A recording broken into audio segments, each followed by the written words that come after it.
Hey everyone, my name is Dr. Dolores Tarver, licensed psychologist here in Georgia, coming to you with your next mental health moment. Today is May 5th, and I know you're thinking May 5th, Cinco de Mayo. Well, May 5th is also actually National Silence the Shame Day. Silence the Shame Day was established May 5th, 2017 by the Hip Hop Foundation, Inc. in order to raise awareness about mental health concerns and drop the stigma that's associated with people seeking mental health treatment. It is designed to start conversations and have dialogue about mental health and get us to a point where we're more educated as opposed to more critical of mental health. So I want to come to you and talk today about a very serious topic, and that is suicide.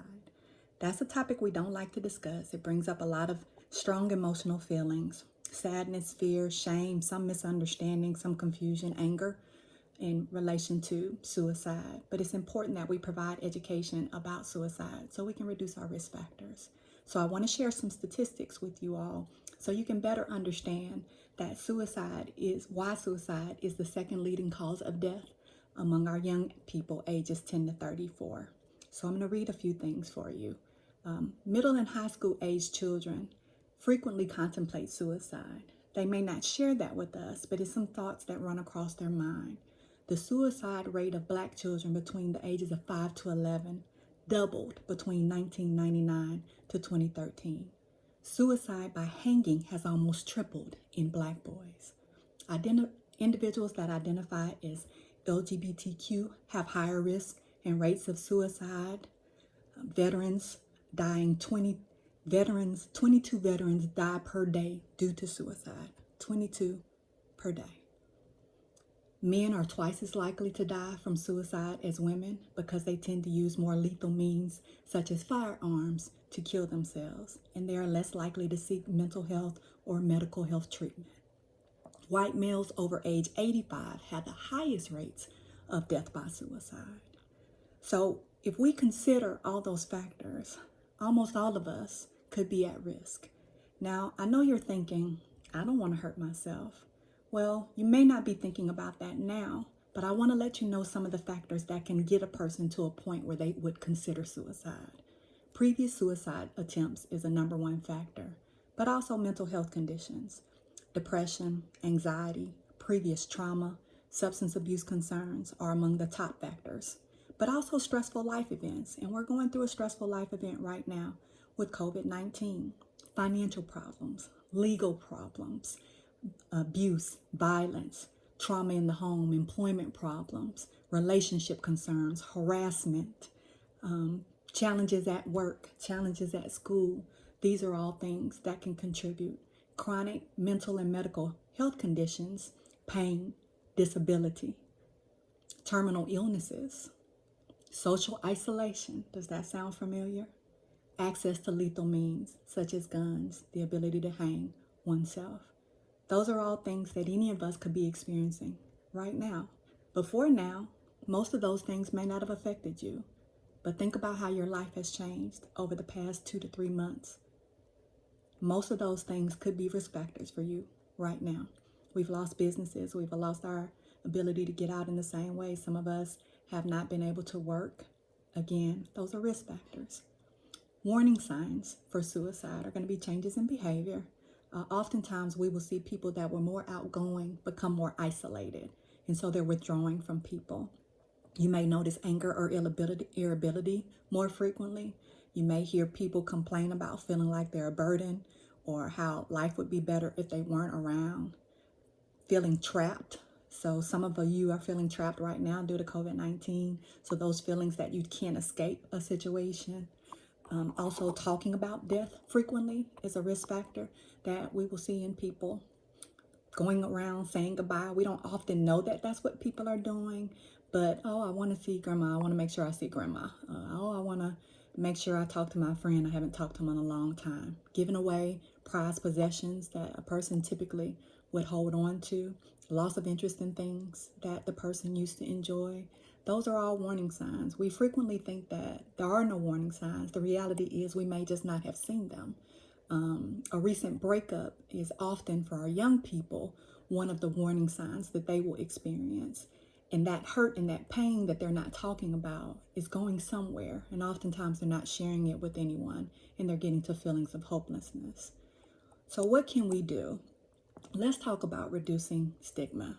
One of the things that I implore any of you who are watching this video to do is to stop making statements that are dismissive of suicide or hurtful to people who may have experienced suicide or be experiencing suicidal thoughts currently. So what are those things?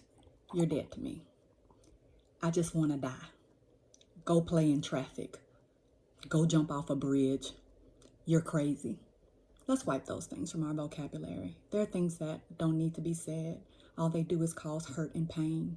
And there are other ways that we can express ourselves other than using those terms. Stop saying that people are weak if they consider or complete suicide. Instead, try to understand the factors that could get a person to a point where they would feel so hopeless that they think suicide is their only option to end their pain and suffering. Talk about wellness with your children, including mental wellness. Talk with them about mental health conditions.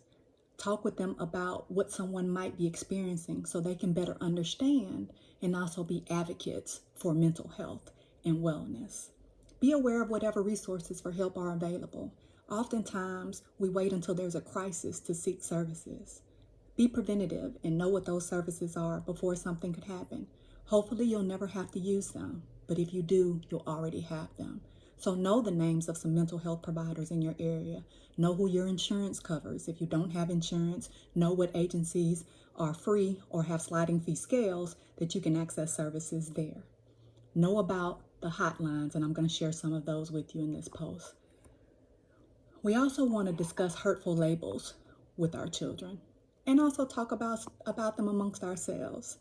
So when we're talking about people and using words like crazy to describe them, instead of this person is depressed or this person is not weird, they're socially anxious, and so they're uncomfortable around people. So if we use more describing terminology in that way, then it helps our children as well as us understand what's really going on as opposed to dismissing it. What are some protective factors? Culturally competent care. So access to good quality providers, mental health and physical health providers, is one of the most protective factors there can be. That wellness focus, making sure you're getting adequate rest, that you have social support, that you have good food to eat, that you have the ability to connect with people, that you do things that give you worth and meaning and purpose, that you have people in your life who make you feel safe, make you feel that you're confident and that you're of value, that you are able to be in a position where you can adapt to change, right? These coping skills. Life transitions are going to happen. So we need to be able to adapt to them, which means we need to have those resources available to us. Oftentimes we don't know how to problem solve, which is why we get so desperate and feel like we can't see ourselves out of a situation. But if I have adequate problem solving skills, then I'll be able to handle any of the difficult things that come my way, or at least know my support resources to access. So let's talk about those support resources. Okay, so one, we want to take all threats seriously. If anyone says to you that they might harm themselves or they don't see a reason for living, then there's a couple of things you can do. If you're unable to go check on that person yourself, you can definitely call 911. Most cities have some type of wellness check where the police will go and check on that person. You need to have their name and their address, and as much information as you can provide. There's also crisis stabilization units in a lot of cities that you can call that will go out and assess a person. You can go to the emergency room if you can get the person to agree to go with you in a car and transport them. That's always a lot better than having the police show up, right? That can be kind of scary for people. There's also the suicide prevention hotline, which is 1-800-273-8255. Again, that is 1-800-273-8255. The domestic violence hotline is 1-800-799-7233. Again, 1-800-799-7233. Samaritan Crisis Services is 877-870-4673. Again, that is 877-870-4673. Now, I do want you to know that you are not responsible for saving anyone's life. You're not responsible for them choosing life versus death. This is simply a means for you to understand why a person might get to a point of considering suicide. And this is also some resources and options to be preventative so that you or other people that you love may have the resources that they need so that they can see other options other than suicide. Because we want to address the mental health issues that are underneath the suicidal behaviors, the losses that are underneath the suicidal behaviors, whether those are financial, social, physical, transitions where we lose our jobs, our homes, these relationships. Those can be very devastating to a person. But if I have the resources in place to be able to cope with those things, then I'll be able to see myself well on the other side. All right? You always matter. Never forget that. We love you. We need you. Be encouraged.